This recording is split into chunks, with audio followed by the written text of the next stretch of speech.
जय होम्योपैथी, जय हनीमैन मित्रों। कल हमने एपोरिज्म 46 के अंदर देखा कि मास्टर हनीमैन हमें अलग अलग नेचुरल एग्जाम्पल दे रहे थे कि किस तरीके से नेचर के अंदर similar type of the disease आते हैं, तो जो वीकर सिमिलर डिसीज होते हैं वो चले जाते हैं। उन्होंने एपोरिज्म 46 के अंदर हमें बहुत सारे अलग अलग डॉक्टरों के एग्जाम्पल दिए कि अलग अलग डॉक्टरों ने जिन्होंने वो ऑब्जर्वेशन किए थे कि एक तरीके का डिसीज आता है सिमिलर काइंड ऑफ, तो दूसरा डिसीज चला जाता है। तो अब हम देखते हैं आगे कि एपोरिज्म 47, 48 और 49 के अंदर मास्टर हमें क्या कहना चाहते हैं। हर व्याख्यान की शुरुआत हम एक अच्छे से वाक्य के साथ करते हैं। तो आज का एक सुभाषित है, शायद ये भी अगेन विदुर नीति में से ही लिया गया है, शायद हमें अब याद नहीं है।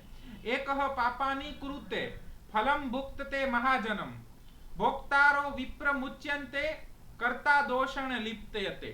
अर्थात क्या कहना चाहते हैं इसमें, मनुष्य अकेला ही पाप करता है और बहुत से लोग उसका आनंद उठाते हैं। आनंद उठाने वाले तो बच जाते हैं, पर पाप करने वाला दोष का भागी होता है। हम सब ने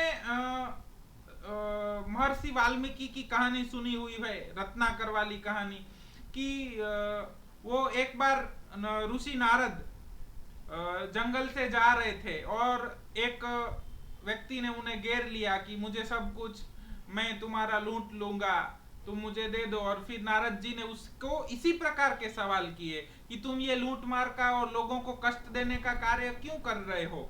तो उस व्यक्ति ने किया कि मुझे अपनी फैमिली को भरण पोषण देना है, मेरी बीबी बच्चे हैं। तो नारद जी ने फिर उनसे सवाल किया कि जाओ तुम अपने बीबी बच्चों को पूछ के आओ कि तुम जो पाप कर रहे हो उस पाप का भोग वो लेंगे, उस पाप के फल के अंदर भी उनका भाग रहेगा। तो वो पूछने के लिए गया और पूछने के लिए गया तो बीबी बच्चों ने कहा कि नहीं, पाप तो आप करते हैं तो उसका फल तो आपको ही भोगना पड़ेगा। और फिर उनको ज्ञान हुआ, नारद जी ने उन्हें भिक्षा दी और महर्षि वाल्मीकि जगत को मिले। तो वही चीज यहाँ पे दिखाई गई है कि मनुष्य पाप अकेला ही करता है, उसका बहुत से लोग आनंद उठाते हैं, लेकिन आनंद उठाने वाले तो बच जाते हैं और जो पाप करने वाला होता है वो दोष का भागी होता है। अगेन यहाँ पे पाप क्या है वो ट्रिकी थिंग हो जाता है ना, किसे हम पाप कहेंगे, सबके लिए अलग अलग होता है। पाप की और पुण्य की डेफिनेशन क्या होंगी, पाप किसे कहेंगे हम, एनीवन? पाप क्या है?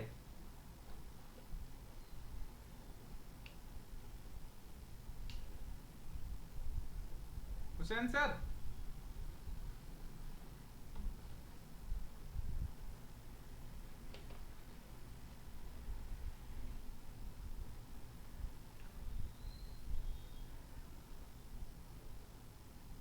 ऐसा कोई कार्य जिसे किसी को नुकसान पहुंचे। वेरी गुड, एक डेफिनेशन वो भी है पाप की, लेकिन सत्य को समय समय पे परिभाषित करना पड़ता है।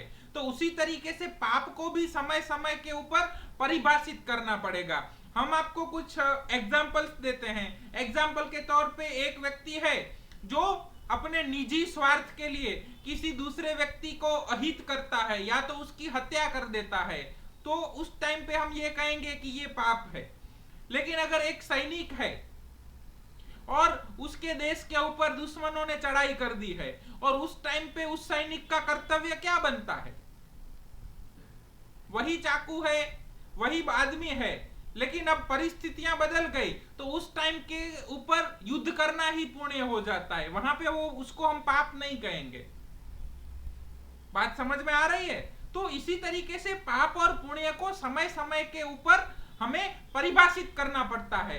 But as a physician Hahnemann क्या कहते हैं, mission of physician, the physicians high and only mission is restore the sick to health to cure as it is term. तो हमारे लिए पाप क्या है, हमारे लिए पाप वो है कि हम पेशेंट को रिस्टोर करने की जगह कुछ और करने का सोचते हैं।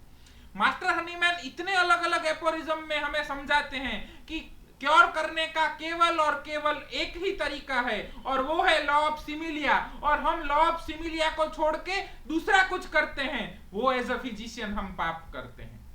हम जहां तक पाप को समझ पाए हैं, हमारा ड्यूटी क्या है? अर्जुन को भगवान श्री कृष्ण क्या सिखाते हैं? अर्जुन को भगवान श्री कृष्ण ने कुरुक्षेत्र के बीच में अर्जुन ने जब कहा कि हे केशव, मेरे रथ को दोनों सेनाओं के बीच में ले लीजिए, और तब अर्जुन ने कहा कि मैं युद्ध नहीं कर पाऊंगा, और भगवान ने उसे क्या कहा कि हे अर्जुन, योद्धा के तौर के ऊपर इस धर्म युद्ध के अंदर तुम्हारा केवल एक ही कर्तव्य बनता है, और ये कर्तव्य है कि तुम युद्ध करो। इसी तरीके से हमें भगवान क्या कहते हैं कि एज अ फिजिशियन हमारा एक ही कर्तव्य है, क्या? Restore the sick to health to cure as it is termed. बाकी सब भगवान देख लेंगे। अगर हम पेशेंट को रिस्टोर करने की जगह और कुछ सोचने लगते हैं, और कुछ में बहुत कुछ आ जाता है, आप लोग समझ रहे होंगे। और कुछ सोचते हैं, रिस्टोर करने की जगह हम सोचते हैं कि किस तरीके से ज्यादा अमाउंट में पैसे कमा सकें, किस तरीके से ये हो सके, किस तरीके से हम बांध के रख सके, किस तरीके से ज्यादा टाइम ट्रीटमेंट चल सके, किस तरीके से इसमें से मुझे फेम मिले, नेम मिले, अर्थ मिले, किस तरीके से मैं इसको यूटिलाइज करूं। मतलब कि पेशेंट को रिस्टोर करने के अलावा हम जो भी सोचते हैं, हाँ, रिस्टोर करने के साथ साथ अगर वो सब कुछ होता है तो इट इज बाय प्रोडक्ट, वो पाप नहीं है। बात समझ में आ रही है? बात क्लियर हो रहा है क्यों इस श्लोक को इधर रखा गया है? क्यों हर व्याख्यान के अंदर कई लोगों को ऐसा लगता है कि ये आप बहुत अलग अलग बातें करते हैं, सीधा टॉपिक पे आ जाइए। लेकिन इसको गुरुकुल के अंदर मॉरल एजुकेशन कहा गया है।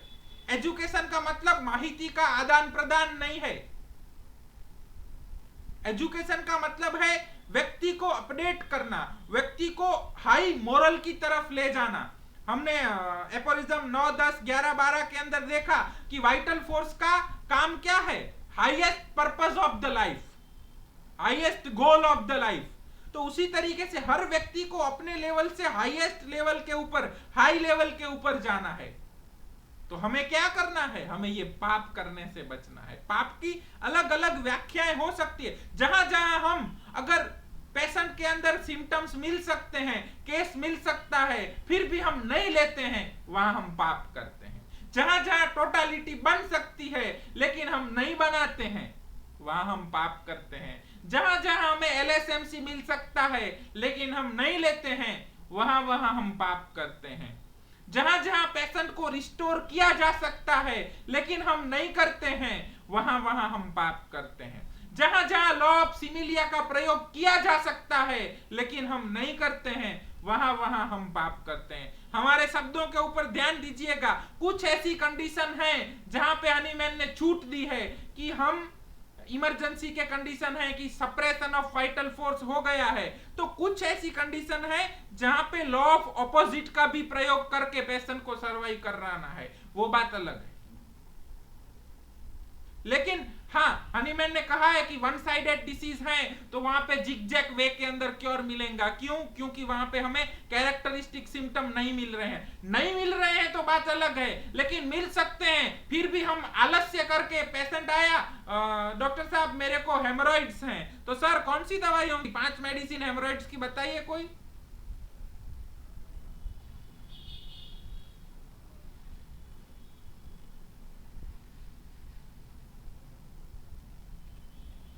Yes, Aesculus, nux vomica, muriatic acid, very good. तो जहां जहां केस मिल सकता है, कैरेक्टरिस्टिक सिम्टम मिल सकते हैं, फिर भी हम अपने आलस्य में या तो हम अपनी वीकनेस के कारण वहां पे पेशेंट को एज अ होल देखने की बजाय इस तरीके से हेमोरॉइड्स की दवाइयां ढूंढने लगते हैं, वहां वहां हम पाप करते हैं।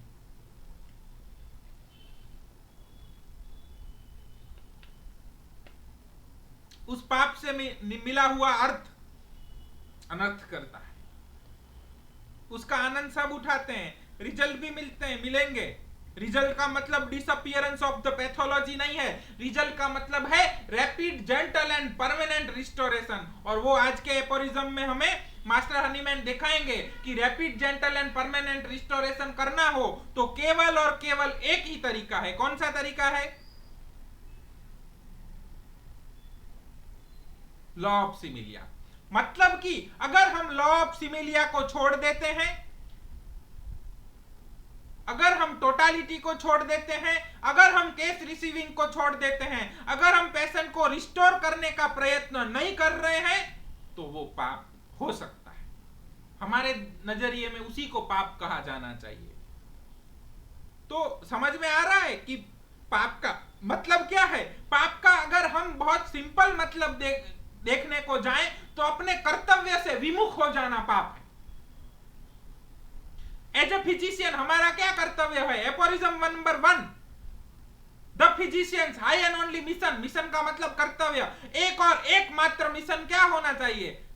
Restore the sick to health to cure as it is termed. मतलब हम वो अपने कर्तव्य के लिए प्रयत्न नहीं कर रहे हैं। हाँ, हम उसको क्योर कर पाए न कर पाए, उसको रिस्टोर कर पाए न कर पाए, वो दूसरी बात है, क्योंकि रिजल्ट हमारे हाथ में नहीं है। कर्मण्येवाधिकार रस्ते मा फलेषु कदाचन। कर्म हमारे हाथ में है ना, तो हमें वो रिस्टोर करने के लिए कर्म करने हैं। और वो कर्म कैसे किए जाते हैं? Law of similia, case receiving, totality, LSMC, ये सब करना है। अगर हम जहां जहां केस रिसीविंग करने में आलस करते हैं, जहां जहां हम शॉर्टकट ढूंढने को जाते हैं, जहां जहां हम डिसीज के ऊपर दवाइयां ढूंढ लेते हैं, जहां जहां हम सिद्धांतों को छोड़ देते हैं, जहां जहां हम सिर्फ पैथोलॉजी को डिसअपीयरेंस करने के लिए जाते हैं, जहां जहां हम पेशेंट एज अ होल को रिस्टोर करना छोड़ के दूसरा कुछ भी करते हैं, उसको कर्तव्य विमुखता कहा जाता है और शास्त्रों की दृष्टि से उसको पाप की कैटेगरी में रखा जाता है। तो पाप तो केवल हम अकेले करेंगे। बहुत सारे लोग होंगे, अहो तुमने तो बहुत शॉर्टकट से रिजल्ट दे दिए, तुम तो बहुत अच्छी कमाई कर लेते, उस कमाई से बहुत सारे लोगों के हम मौज शौक करेंगे, सब कुछ करेंगे, सब आनंद लेंगे, लेकिन दोष का भागी कौन होगा? जो पाप करेगा वो होगा। होप आपको क्लियर हुआ होगा कि ये श्लोक यहाँ पे क्यों रखा गया है। तो हमें क्या करना है? हमें अपना कर्तव्य निभाना है। रिजल्ट मिले न मिले, क्योर हो न हो, वो दूसरे नंबर की बात है। हमारा कर्तव्य क्या है? भगवान श्री कृष्ण ने अर्जुन को क्या कहा? हे अर्जुन, गांडी उठाओ और युद्ध करो, क्योंकि धर्म युद्ध के अंदर तुम्हारा कर्तव्य युद्ध करना है और तुम्हारे लिए यही पुण्य है, यही धर्म है। अगर तुम युद्ध नहीं करते हो तो पाप है। उसी तरीके से इस चराचर के अंदर एज ए फिजिशियन हमारा धर्म है to restore the sick to health to cure as it is termed. उसके लिए जो करना पड़े वो हमें करना है, वही हमारा धर्म है। बात क्लियर हो रही है दोस्तों?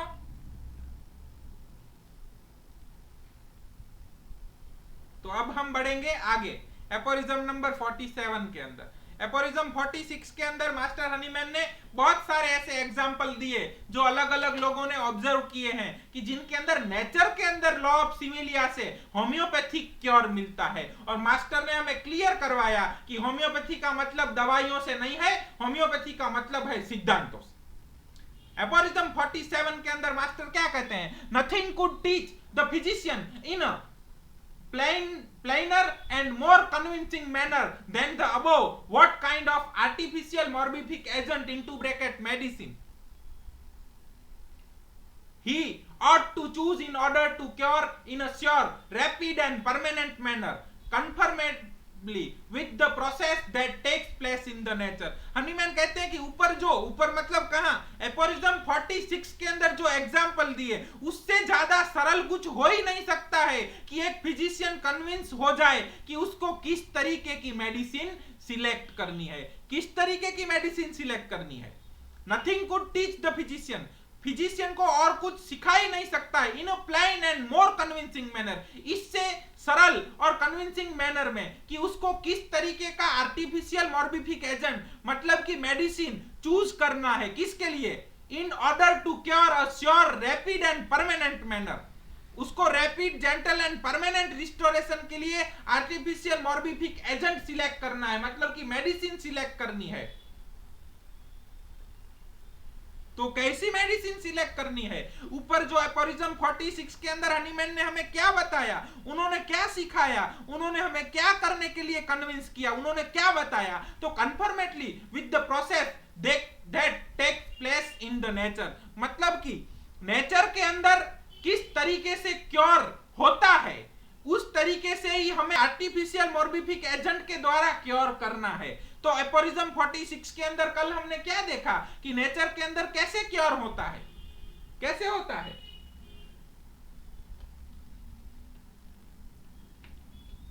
बहुत सारे एग्जाम्पल देखे ना हमने।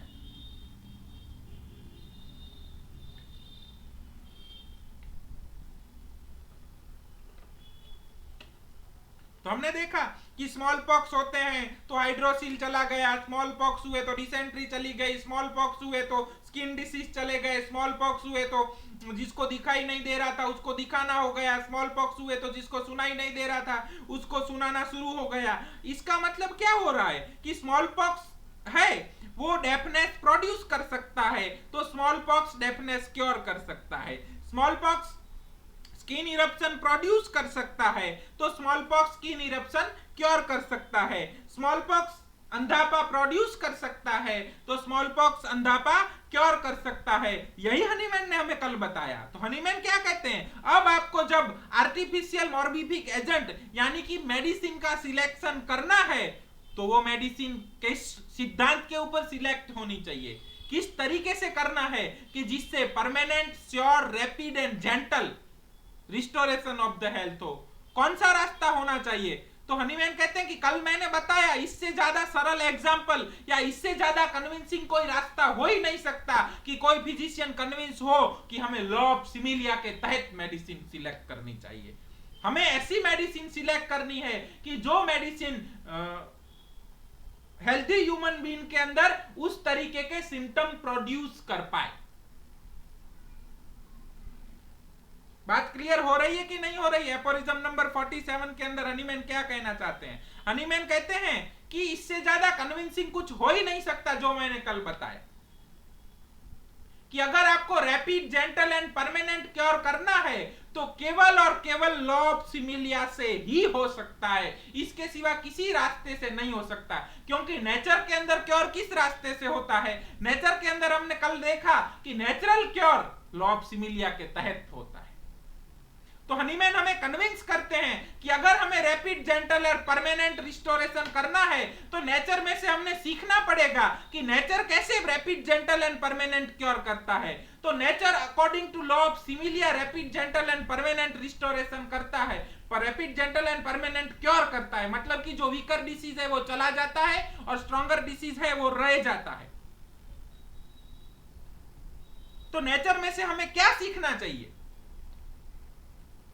यही चीज हमें दूसरी सीखनी है कि नेचर में हनीमैन ने हमें बताया कि स्मॉल पॉक्स से डेफनेस चला गया, तो क्या डेफनेस के सारे पेशेंटों को स्मॉल पॉक्स करवा देना चाहिए। यही चीज हो रही है कि फिलॉसफी को हर बंदा अपने तरीके से डिफाइन कर रहा है कि देखो हनीमैन ने बताया है कि स्मॉल पॉक्स होने से डेफनेस चली गई, तो according to law of similia अब हम क्या करेंगे, अब हर डेफनेस वाले को स्मॉल पॉक्स करवाएंगे तो वो सुनना शुरू हो जाएगा। फिलॉसफी को हनीमैन ने जिस तरीके से देखा, हनीमैन ने जिस तरीके से लिखा, हमें उसी तरीके से सोचना है, उसी तरीके से देखना है, हनीमैन की आंखों से देखना है कि हनीमैन हमें क्या दिखाना चाहते हैं।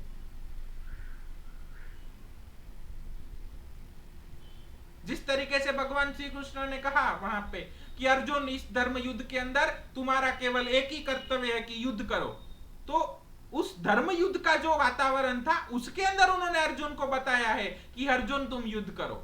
फिर हम उसी लाइन को पकड़ते हैं कि तुम युद्ध करो, तुम युद्ध करो, और हर जगह लड़ने झगड़ते बैठ जाते हैं। हम बोलते हैं देखो भगवान श्री कृष्ण ने कहा था कि युद्ध करो। Miss interpretation of the philosophy, अपने मन के मुताबिक, अपने फायदे के मुताबिक सिद्धांतों को मोड़ना, अगेन ये एक पाप है। तो मास्टर हनीमैन ने हमें कहा कि इससे सरल और हम आपको क्या बताएं कि कल हमने आपको जो बताया इसी तरीके से sure, rapid and permanent manner conformably with the process takes place in the nature. Nature के अंदर रैपिड एंड परमानेंट में कैसे क्योर होता है हमें उसमें से सीखना है सिद्धांत। हनीमैन ने कल जो भी एग्जाम्पल दिए उसमें से हनीमैन हमें सिखाना चाहते हैं कि हमें सिद्धांत सीखना है कि जो रोग जो पैदा करेगा वो उसी को क्योर करेगा।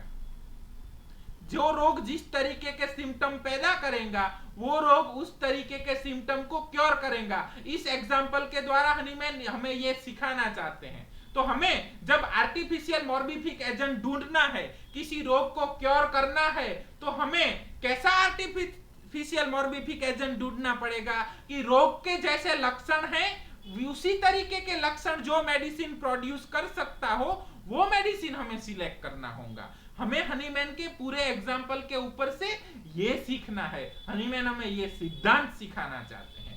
होप एपोरिज्म 47 क्लियर होगा। किसी को कोई प्रश्न है एपोरिज्म 47 के अंदर?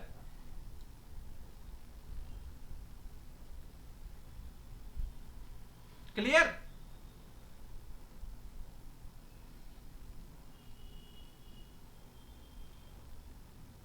किसी को कोई प्रश्न? तो हम आगे बढ़े, क्योंकि ऑर्गेनन पढ़ने का भी एक लहजा है। जिस तरीके से संगीत के अंदर सुर और ताल होते हैं उसी तरीके से ऑर्गेनन का भी अपना एक लहजा है, उसको उसी तरीके से पढ़ा जाना चाहिए। अगर नहीं पढ़ेंगे तो मिस इंटरप्रिटेशन करेंगे और हम गलत रास्ते पे जाएंगे, कर्तव्य से विमुख हो जाएंगे और पाप के रास्ते पे चलेंगे, पाप के भागी हो। एपोरिज्म नंबर 48 आगे हनीमैन क्या कहते हैं? Neither in the course of nature as we see from all the above examples, फिर से उसी 46 वाले एग्जांपल्स की बात कर रहे हैं, nor by the physicians art, physician की आर्ट की भी बात कर रहे हैं, can exciting affection of the melody in anyone instead be removed by a dissimilar morbific agent, be it ever so strong, but solely by one that is a similar in symptom and is somewhat stronger according to eternal irrevocable law of nature which have not hitherto been recognized। Hahnemann क्या कहते हैं कि ऊपर जितने भी example दिए वो और नेचर के अंदर जितना भी देखा वो, फिजिशियंस के द्वारा जितने भी प्रिस्क्रिप्शन हुए हैं वो, लेकिन उनमें कभी भी किसी भी डिसिमिलर मेडिसिन के द्वारा क्योर नहीं देखा गया है। अगर क्योर करना है तो केवल और केवल पूरी दुनिया के अंदर एक ही रास्ता है। कौन सा रास्ता है? But solely by one that is similar in symptom, मतलब कि सिम्टम्स के अंदर सिमिलर एंड समवॉट स्ट्रॉन्गर, और उससे थोड़ा स्ट्रॉन्ग डिसीज पैदा होना चाहिए। यही नेचर का लॉ है और एक यही रिकॉग्नाइज किया गया है। तो क्योर करने के कितने रास्ते हैं? कितने रास्तों से क्योर हो सकता है? Rapid, gentle and permanent restoration की बात है, पेशेंट एज अ होल की बात है। यहाँ पे सिर्फ पैथोलॉजी को डिसअपियर करने की बात हनीमैन नहीं कर रहे हैं। हनीमैन कह रहे हैं जितने भी फिजिशियन अनादि काल से लेके आज तक जितने भी फिजिशियंस ने प्रिस्क्रिप्शन किए हैं वो सब प्रिस्क्रिप्शन अनादि काल से लेके आज तक नेचर के अंदर जितने भी क्योर हुए हैं वो सब, अगर सबका स्टडी किया जाए तो क्योर केवल एक ही रास्ते से हुआ है और वो है similar in symptom and stronger in somewhat stronger disease. Dissimilar medicine और डिसिमिलर डिसीज के द्वारा कतई क्योर ऑब्जर्व नहीं किया गया है। ये अपने आप में ये स्टेटमेंट देना बहुत बड़ी बात है, समझ रहे हैं? हनीमैन ने पूरी नेचर का स्टडी किया है और इसीलिए उन्होंने एपोरिज्म 1 के अंदर शब्द यूज किया फिजिशियन। फिजिशियन का मतलब क्या? The person who know physic. Physic मतलब माने नेचर, फिजिक माने नेचर। ऐसा व्यक्ति जो कुदरत के सिद्धांतों का स्टडी करता है, ऐसा व्यक्ति जो कुदरत के सिद्धांतों पे चलता है, ऐसा व्यक्ति जिसको कुदरत के सिद्धांत मालूम है, उसी की बात कर रहे हैं हनीमैन। उसी का वन एंड ओनली मिशन है। हनीमैन इधर दूसरा शब्द भी लिख सकते थे, डॉक्टर लिख सकते थे, होम्योपैथ लिख सकते थे और कुछ भी लिख सकते थे, लेकिन उन्होंने शब्द लिखा फिजिशियन। क्यों? क्योंकि पूरा होम्योपैथी नेचर के लॉ के ऊपर बेस्ड है। बात समझ में आ रही है? बहुत बड़ा स्टेटमेंट दे रहे हैं हनीमैन एपोरिज्म 48 के अंदर कि कहीं भी कभी भी डिसिमिलर मेडिसिन या डिसिमिलर डिसीज के द्वारा क्योर देखने में नहीं आया है। हाँ, what happen when two dissimilar disease meet in the body, क्या होगा वो हनीमैन ने आगे बता दिया है।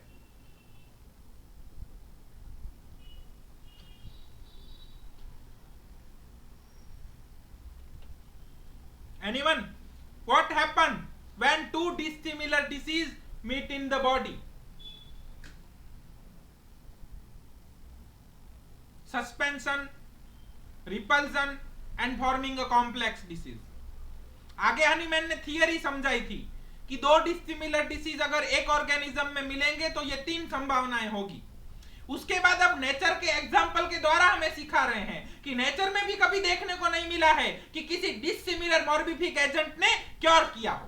क्योर करने का केवल और केवल एक ही तरीका है, और वो का तरीका कौन सा है? Producing similar kind of stronger disease. मतलब कि अगर हमें रैपिड, जेंटल और परमानेंट रिस्टोरेशन करना है तो हमें ऐसी मेडिसिन ढूंढनी पड़ेगी जो मेडिसिन सिमिलर सिम्टम प्रोड्यूस कर सकती हो। हनीमैन इधर कहते ही नहीं कह रहे हैं कि similarity with physical, similarity with particular, similarity with general और सिमिलैरिटी विथ मेंटल। हनीमैन केवल एक ही बात करते हैं, और हनीमैन बात करते हैं सिम्टम की। कौन से सिम्टम की? कैरेक्टरिस्टिक सिम्टम की। और when a symptom become a characteristic, symptom characteristic कब बनेगा? एपोरिज्म नंबर 153।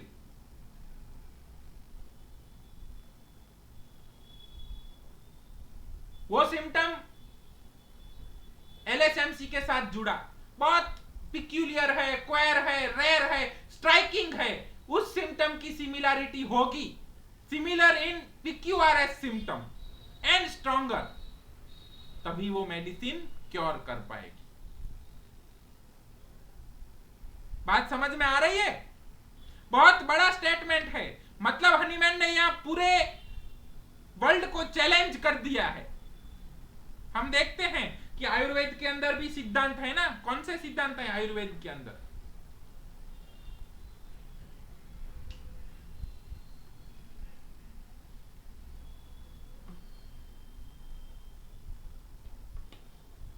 आयुर्वेद के अंदर वात, पित्त और कफ के सिद्धांत है, और उसके अकॉर्डिंग सिमिलर सिम्टोमेटोलॉजी वाली दवाई दी जाती है।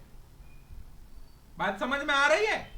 होम्योपैथी के अंदर हेल्दी ह्यूमन बीइंग के ऊपर प्रूव किया जाता है, और सिम्टम कैरेक्टरिस्टिक सिम्टम का नॉट होता है, और वैसे ही कैरेक्टरिस्टिक सिम्टम जब मिलते हैं तब मेडिसिन दी जाती है। मतलब हनीमैन कहते हैं कि विदाउट सिम्टम सिमिलैरिटी, वो सिम्टम चाहे मेंटल हो सकते हैं, चाहे फिजिकल हो सकते हैं, चाहे पर्टिकुलर हो सकते हैं, लोकेशन हो सकती है, मोडालिटी हो सकती है, कॉन्कोमिटेंट हो सकता है, सेंसेशन हो सकता है, और एवं दोष भी हो सकता है। मतलब वात दोष, पित्त दोष, कफ दोष, और उसके सिम्टम्स की सिमिलैरिटी। तो दोष की सिमिलैरिटी भी हो सकती है, मायाजम की सिमिलैरिटी भी हो सकती है, लेकिन विदाउट सिम्टम सिमिलैरिटी जितने भी प्रिस्क्रिप्शन किए जाते हैं या जो भी प्रोसीजर्स की जाती हैं, वो पेशेंट को कभी क्योर की तरफ नहीं ले जाती हैं। हाँ, वहां पे सस्पेंशन हो सकता है,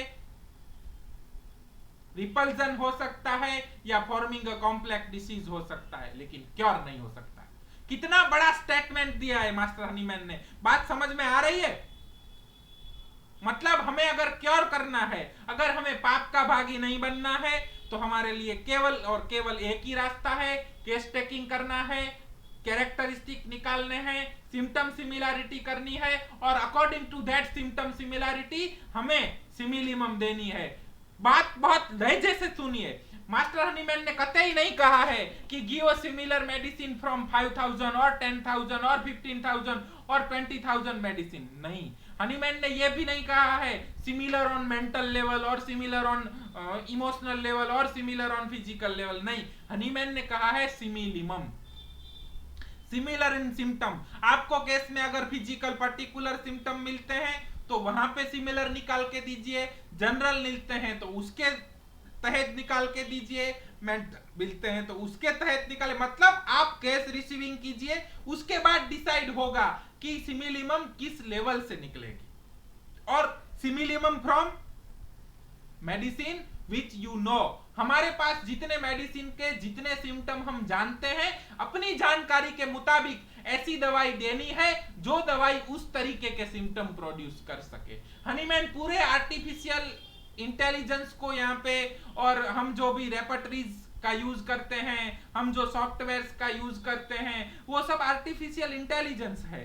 वो हाँ, वो हमें मेडिसिन की संख्या या सिम्टम की संख्या ज्यादा दे सकते हैं, लेकिन हनीमैन पूरी ऑर्गेनन के अंदर जो बात करते हैं वो सिद्धांतों की बात करते हैं कि जब तक हम लॉ ऑफ सिमिलिया नहीं जानेंगे, जब तक हम कैरेक्टरिस्टिक सिम्टम नहीं जानेंगे, जब तक हम पीक्यूआरएस नहीं जानेंगे, हमारे लिए सब कुछ यूजलेस है। हम जितनी मेडिसिन जानते हैं, हम जितने सिम्टम जानते हैं और पेशेंट के अंदर जो सिम्टम के मिले, उन कैरेक्टरिस्टिक सिम्टम में से हमें अपनी जानकारी में से ऐसी मेडिसिन ढूंढनी है जो उस तरीके के कैरेक्टरिस्टिक सिम्टम पैदा कर सके, बस उससे क्योर हो जाएगा। इधर कहीं पे भी लैपटॉप की, रेपर्टरियों की, सॉफ्टवेयर्स की किसी के भी आवश्यकता हनीमैन नहीं बता रहे हैं।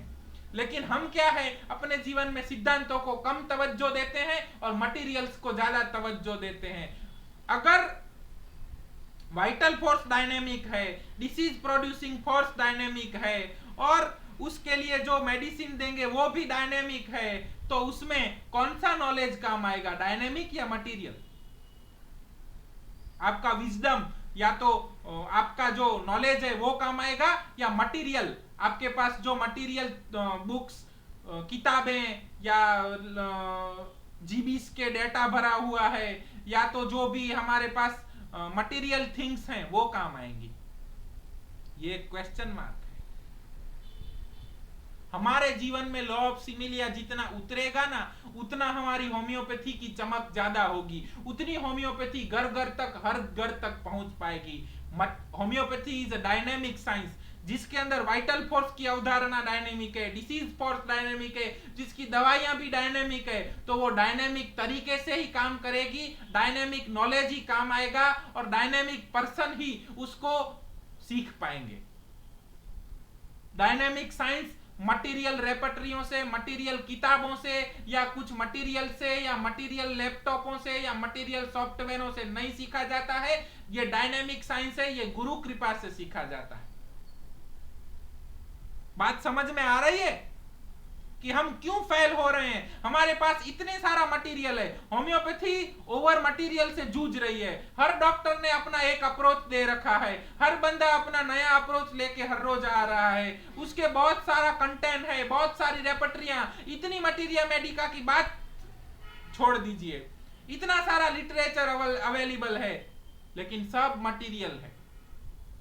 डायनेमिक साइंस में मटेरियल की ज्यादा तवज्जो नहीं है। आपको 10 मेडिसिन, 5 मेडिसिन आ रही हैं, उसके 10-10 सिम्टम आ रहे हैं, आपको बहुत कुछ नहीं आ रहा है, लेकिन 4-5 सिम्टम निकालेंगे और उन 10 मेडिसिन में से जो भी मेडिसिन वो लोकेशन, उस तरीके का सेंसेशन, उस तरीके का मोडालिटी और उस तरीके का कॉन्कोमिटेंट कवर होंगी, वो दवाई जब हम प्रिस्क्राइब कर देंगे तो हमें according to nature's law of cure rapid, gentle and permanent restoration मिलेगा। लेकिन ये चीज को गले से नीचे उतारना है, इसको पचाना है। हम पचा नहीं पाते हैं कि होम्योपैथी इजी हो सकती है विदाउट एनी रेपर्टरी और विदाउट एनी बहुत कुछ नॉलेज, और सिर्फ 20, 25, 30, 50 या 10 मेडिसिन में भी हो सकती है ना, ये बात हमसे पचती नहीं है। क्यों? क्योंकि हमने अभी तक मटेरियल जगत ही देखा है, हमने कहीं पे भी डायनेमिसिटी देखी ही नहीं है।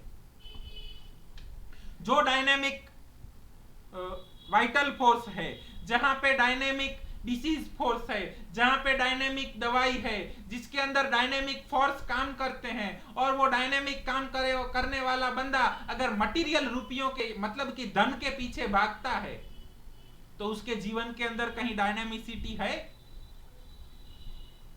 वहां पे क्योर मिलेगा?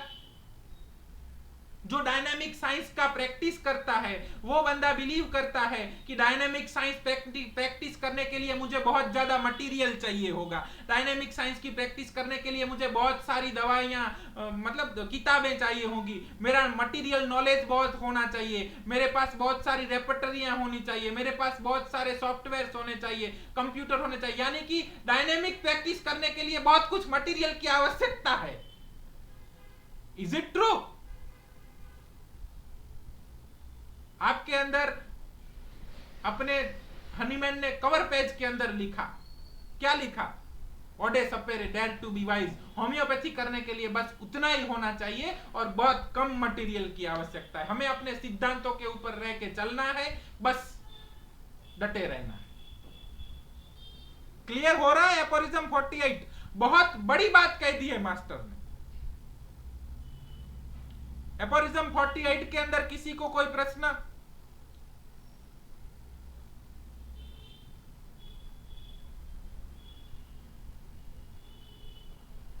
कुछ न समझ आया हो ऐसा? ये डायनामिसिटी, ये सिमिलैरिटी, ये सिंप्लिसिटी हमारे अंदर उतरनी चाहिए, हमारे जीवन के अंदर उतरनी चाहिए। धारयति स धर्म, धर्म क्या है? जो धारण करने योग्य है, जो अपने डे टू डे व्यवहार के अंदर लेने योग्य है, वो धर्म है। हम अगर सिंपल लॉ ऑफ सिंप्लेक्स की बात करते हैं और हमारा जीवन बहुत कॉम्प्लिकेटेड है, सिमिलैरिटी नहीं हो रही है। और हनीमैन ही बता रहे हैं कि पूरे विश्व के अंदर कहीं भी डिसिमिलर मॉर्बिफिकेशन के द्वारा कतई क्योर नहीं मिलता है। तो क्योर का केवल और केवल एक ही रास्ता है, और उस रास्ते पे चलना ही पुण्य है। उस रास्ते से विमुख हो जाना, डायनामिसिटी छोड़ के मटेरियल थिंग की तरफ दौड़ना, सब कुछ हमें अपने गोल के, अपने रास्ते से भटकाने वाला होता है। हम किसी के अगेंस्ट नहीं हैं, हम किसी से विरुद्ध नहीं हैं, सबकी अपनी अपनी आवश्यकता होती है, और जिसकी जितनी आवश्यकता वो मटेरियल्स का उतना यूज करेगा। हम कतई आपको मना नहीं कर रहे हैं कि रेपर्टरी या मटेरिया मेडिका यूज करना गलत है, ऐसा भी नहीं कर रहे हैं। लेकिन सबसे पहले हमारे जीवन में अंदर जो आना चाहिए वो लॉ ऑफ सिमिलिया है, वो आएगा, उसके बाद सब कुछ की आवश्यकता है। पहले हमें शून्य और एक इतना आ जाना चाहिए, उसके बाद पूरा अंक गणित शुरू होता है। क्लियर? एपोरिज्म 48 समझ में आ गया? कुछ प्रश्न है तो कहिए।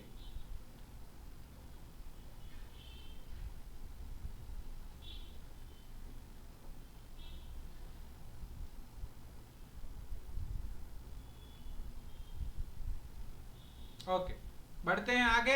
एपोरिज्म 49, बहुत अच्छी बात हनीमैन कह रहे हैं कि क्यों हम अपने रास्ते से भटक जा रहे हैं, क्यों हम पाइल्स के लिए या अस्थमा के लिए या हेमोरॉइड के लिए या किसी और चीज के लिए दवाइयां ढूंढने चले जाते हैं, क्यों हम डायनामिसिटी के ऊपर स्टेबल नहीं रह पाते हैं, और अगर नई नई दवाइयां आती हैं, नई नई मटेरिया मेडिका आती हैं, नए नए और कुछ आता है तो उन सब की ऊपर चले जाते हैं, क्यों हम अलग अलग कॉम्बिनेशन आते हैं तो वो प्रयोग कर देते हैं, क्यों हम पेशेंट को पेशेंट एज अ होल नहीं मगर उस पैथोलॉजी को ढूंढने चले जाते हैं, क्यों हम लोकल डिसीज की तरफ चले जाते हैं। और हनीमैन बहुत अच्छा जवाब देते हैं, इग्नोरेंस।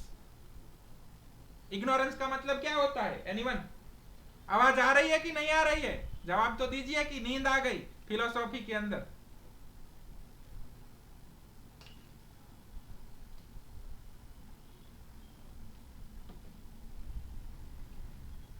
इग्नोरेंस का मतलब होता है अज्ञान।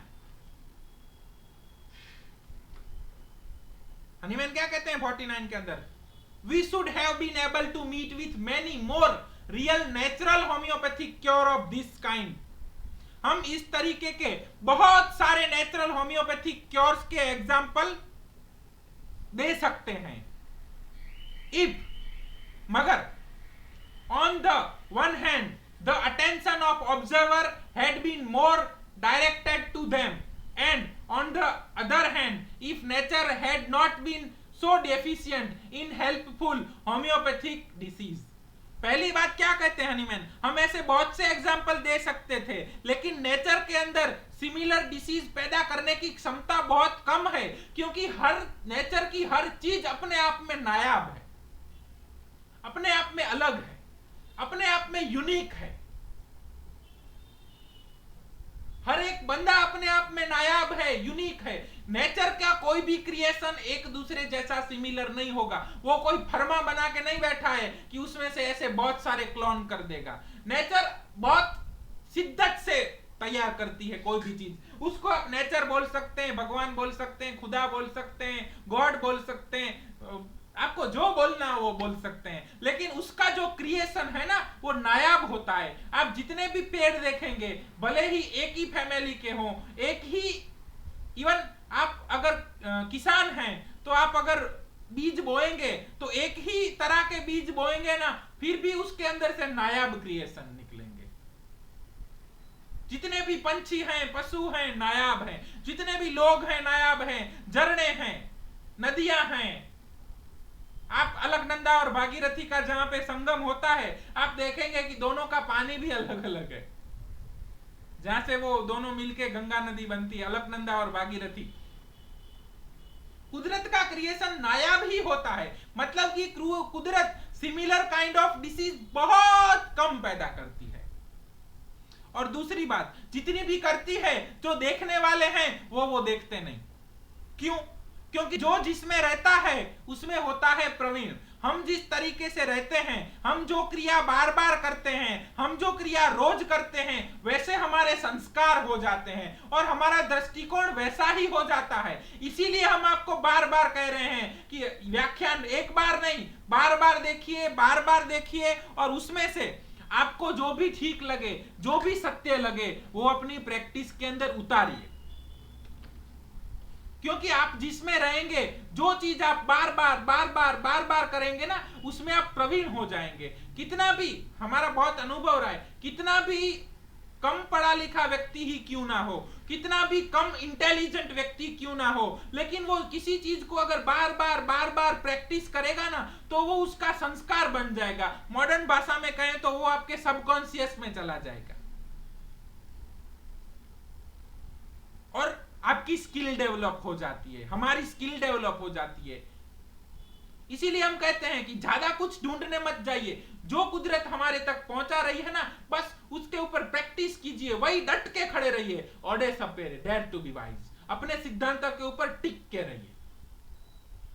पुराने जमाना था जब पानी नल में नहीं आता था, कुएं के ऊपर पानी भरने जाना पड़ता था, और उसके कुएं के आसपास कुआं पूरा पत्थरों से बना होता था। लेकिन बहुत सालों तक रस्सी से उसमें से पानी निकालते थे, तो बहुत सालों तक रस्सी उस पे घिसती थी ना, तो रस्सी के निशान उस पत्थरों के ऊपर बन जाते थे। तो उसी तरीके से हर रोज हॉट एंड चिली, हर रोज hot and chilly, thirsty, thirstless, desire, aversion, sleep position, law of similia, law of simplex, symptom similarity, LSMC totality, LSMC totality, LSMC totality, ऐसा करेंगे तो हमारे दिमाग के ऊपर भी वो रस्सी घिसती रहेगी रोज, तो वहां भी वो नहीं बन जाएगा, नहीं हो जाएगा। वहां पे भी उसके, हमारी जो हम रोज करेंगे उसके संस्कारों की छाप नहीं पड़ जाएगी। लेकिन हमारा क्या है ना, हम टिक नहीं पाते हैं। मैमल्स का कॉमन सिम्टम है कि उन लोगों को हर रोज अलग अलग जगह जाना होता है, नया नया चाहिए। ये सर, ये तो वही बताते हैं, हर व्याख्यान के अंदर वही बताते हैं, हमें तो कुछ नया चाहिए। हमें जो सल्फर 200 सालों से बहुत बढ़िया रिजल्ट दे रही है, ये तो मुझे पता है, कुछ नया बताओ सर। हमारे गुरुजी कहते हैं, first you learn calcarea carb, first you learn silicea, and then you have to learn calcarea silicata. अगर आपने कभी कैलकेरिया कार्ब या सिलिसिया प्रिस्क्राइब ही नहीं किए हैं, फिर कैलकेरिया सिलिकेटा सीखने का मतलब ही क्या है? लेकिन हम क्या करते हैं, मटेरियल इंफॉर्मेशन बढ़ाते जा रहे हैं। होम्योपैथी डायनेमिक साइंस है, मटेरियल इंफॉर्मेशन बढ़ाने से कुछ नहीं होता है दोस्तों।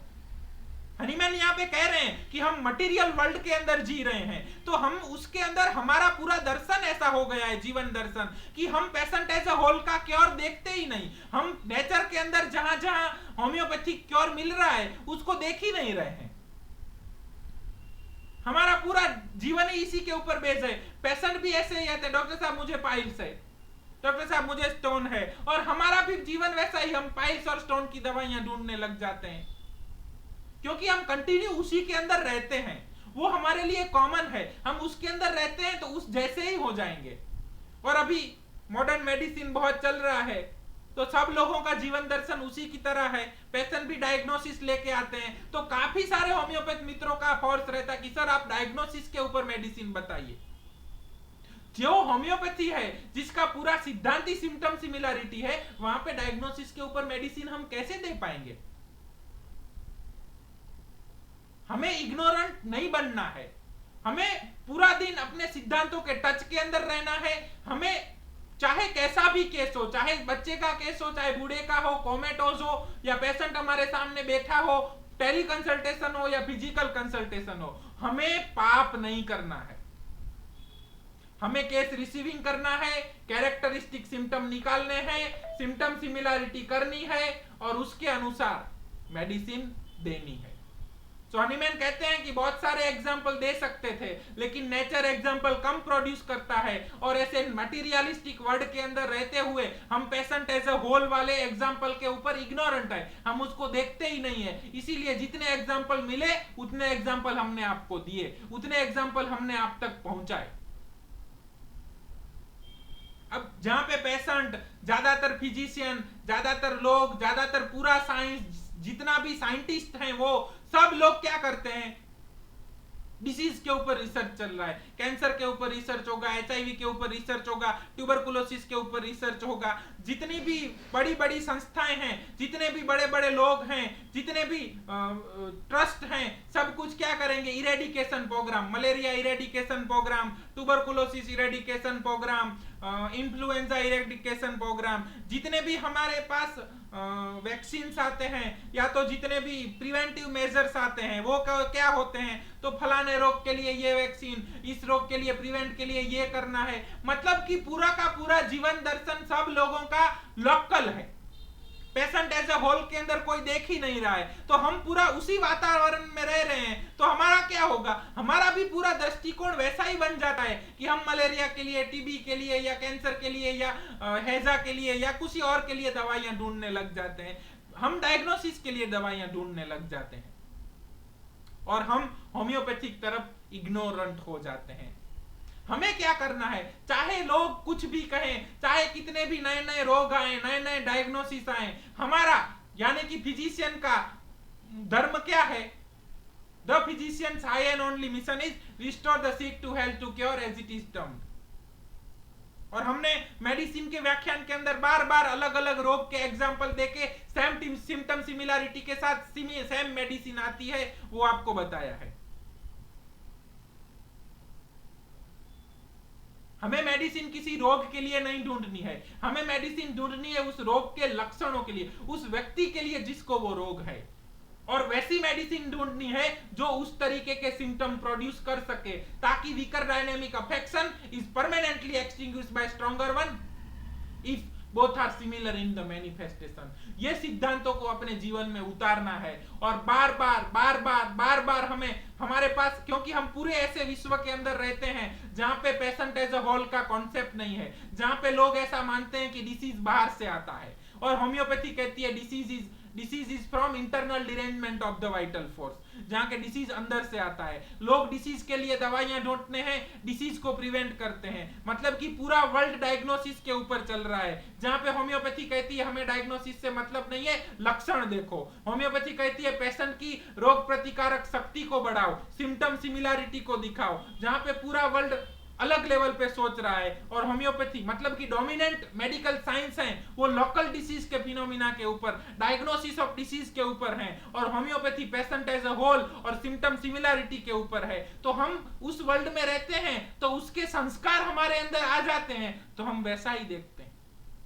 लेकिन हमें होम्योपैथी के टच के अंदर रहना है, हमें मास्टर के टच के अंदर रहना है, हमें अपने गुरुजनों से अपना संपर्क बना के रखना है, ताकि जब जब हम अपना मार्ग भटक जाएं, जब जब हमें ऐसा हो कि हे केशव मुझे मार्ग नहीं सूझ रहा है कि मैं क्या करूं, तब तब हमारे गुरु कृष्ण परमात्मा, मास्टर हनीमैन या जो भी आपके गुरु हैं वो आके हमें धर्म का रास्ता बताएं कि हे अर्जुन, इस धर्म युद्ध के अंदर तुम्हारी ड्यूटी है, खड़ा हो और युद्ध करो, वही तुम्हारे लिए धर्म है। कितने ही इसे रिसर्च आए कि जिसमें बताया जाए कि इस रोग के लिए ये होम्योपैथिक दवा, उस रोग के लिए ये होम्योपैथिक दवा, कितने भी ऐसे रिसर्च आए कि होम्योपैथी के अंदर ऐसी इस तरीके से इस रोग के लिए ये होम्योपैथिक दवाई वैक्सीन के तौर के ऊपर दी जानी चाहिए, इस रोग के लिए ये दे जाने चाहिए। कितने भी ऐसे रिसर्च आए जहां रोग के देके होम्योपैथिक की दवाई हो, जहां पे लोकल फिनोमिना के तहत दिया जाता हो, जहां पे बताया जाता हो कि देखो ये था और होम्योपैथिक ये दवाई दी और ये चला गया, मतलब इस रोग के लिए ये होम्योपैथिक दवाई है, या तो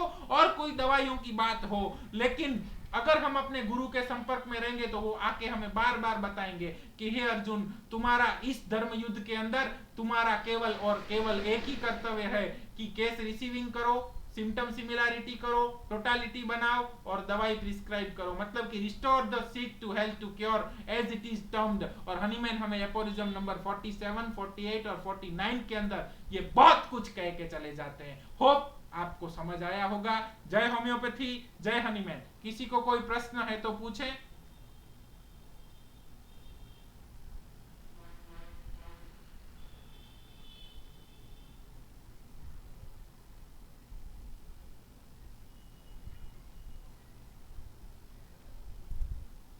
हम जिसमें रहेंगे ना उस तरीके के ही संस्कार आएंगे। तो हमें अपने ऐसे दोस्तों से कांटेक्ट बनाए रखना है जो पेशेंट एज अ होल देखते हैं। ऐसे लोगों से संपर्क में रहना है, चाहे वो भले ही किसी भी पथी के फिजिशियन हो, चाहे वो पढ़े लिखे हो या न हो, लेकिन वो पर्सन को एज अ होल देखते हो। ऐसे लोगों से संपर्क बना रहना चाहिए। हमें मास्टर हनीमैन से संपर्क बना के रखना है। हमें इस तरीके से अपनी प्रैक्टिस में हर रोज पेशेंट एज अ होल देखना है और हर रोज केस रिसीविंग करना है, हर रोज टोटालिटी बनानी है, हर रोज कैरेक्टरिस्टिक देखने हैं, ताकि हमारा पूरा दृष्टिकोण वैसा हो और हमें ज्ञान मिले, हम इग्नोरेंट न हो जाएं।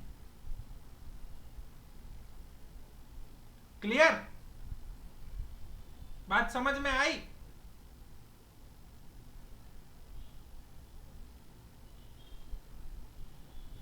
ओके, हम यहाँ पे व्याख्यान खत्म करते हैं। जय होम्योपैथी, जय हनुमान।